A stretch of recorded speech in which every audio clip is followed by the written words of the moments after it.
Medina in June 632 CE was suffocating under a massive power vacuum.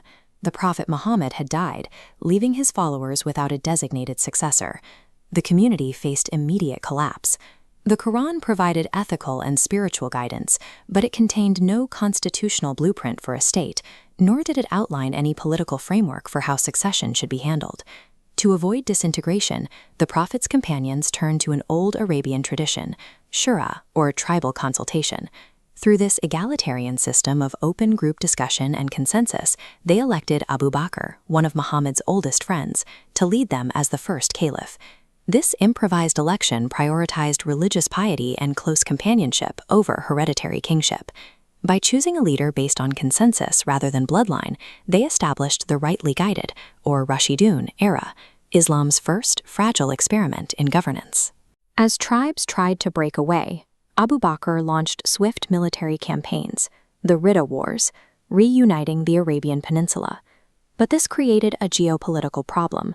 The newly minted Islamic State now shared massive borders with two superpowers, the Byzantine Empire north and Sassanid Persian Empire east. To prevent his newly unified forces from relapsing into internal tribal warfare, Abu Bakr directed their energy outward. The Arab armies crossed their borders, pushing directly into the territories of these hostile neighbors. What began as a strict necessity for political survival rapidly evolved. In order to secure its own borders and maintain cohesion at home, a regional religious movement transformed into an expansionist military force. Under Abu Bakr and his successor, the second Caliph Umar, Arab armies advanced at an astonishing rate. They pushed deep into the Levant, swept across Egypt, and systematically dismantled the Persian Empire. This gold Byzantine coin, featuring Emperor Phocas, represents the immense wealth of the ancient powers the Arabs faced. But that wealth masked deep vulnerabilities.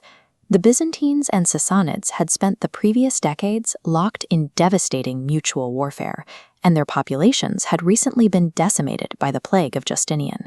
We can see the landscape of their collapse in this photograph of the Yarmouk River Valley.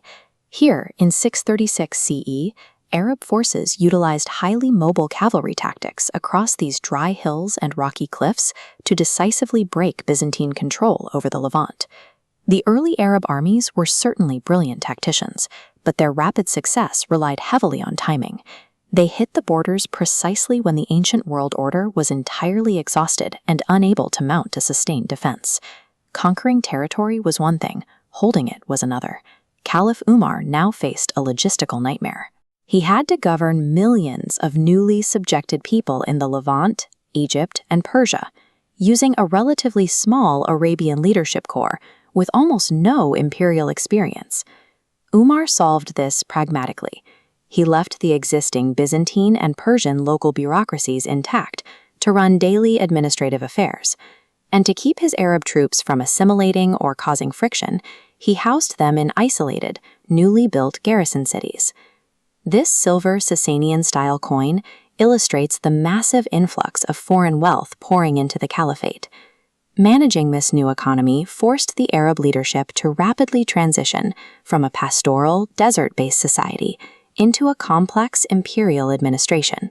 Omar's administrative engineering bought the nascent empire crucial time to stabilize. Yet, as the staggering wealth of two defeated superpowers flooded back to Medina, it began testing the limits of the community's foundational egalitarian ideals. This is an ancient manuscript of the Quran, written in Black Kufic script. It represents the major unifying achievement of the third caliph, Uthman, who ordered the standardization of the text to bind together the increasingly diverse and widespread empire. However, Uthman's political decisions proved far less unifying. He introduced a system of landed fiefs and appointed members of his own powerful Umayyad family to key provincial governorships. This sparked widespread accusations of nepotism and intense anger over how the empire's new military wealth was being allocated. The underlying problem was structural. The government in Medina was still built on modest, consensus-based tribal traditions. It entirely lacked the authoritarian mechanisms or legal frameworks required to control ambitious generals and restive populations spread across thousands of miles. The sheer speed of the territorial conquests outpaced the evolution of their government. The immense economic and political strains generated by the new empire fractured a tribal democracy that was simply never designed to govern 3 continents. The strain finally broke the empire from the inside. Rebellious factions besieged Uthman in his home and assassinated him, bringing an abrupt end to the era of unified outward military expansion. This photograph shows the courtyard of the Great Mosque of Kufa. When Ali, the Prophet's cousin, ascended as the 4th caliph, he abandoned Medina and moved the capital here, embedding his administration directly inside a major military stronghold in Iraq. Ali's reign was immediately consumed by the First Fitna, a massive civil war. He spent his years fighting a fierce rebellion led by Syrian governor Muawiyah, while simultaneously battling the Kharijites, an uncompromising faction of his own former supporters. The ideological unity shared by the Prophet's closest companions was shattered.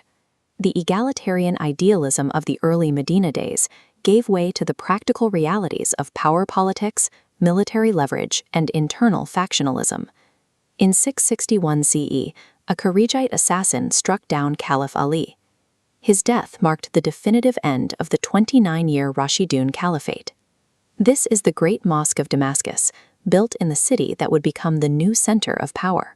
Following Ali's death, his rival Muawiyah seized total control of the state, relocated the capital here to Syria, and instituted the Umayyad dynasty, replacing the egalitarian election of leaders with a hereditary monarchy. The era of the rightly guided caliphs left a complicated dual legacy. In less than 3 decades, they built an immense superpower and laid the geographic groundwork for the Islamic Golden Age. Yet they failed to engineer a sustainable, constitutional framework for political succession. While the Rashidun Caliphate successfully altered the political map of the world in a single generation, its ultimate collapse birthed the Sunni, Shia, and Kharijite schisms, theological and political divisions that continue to define the Middle East today.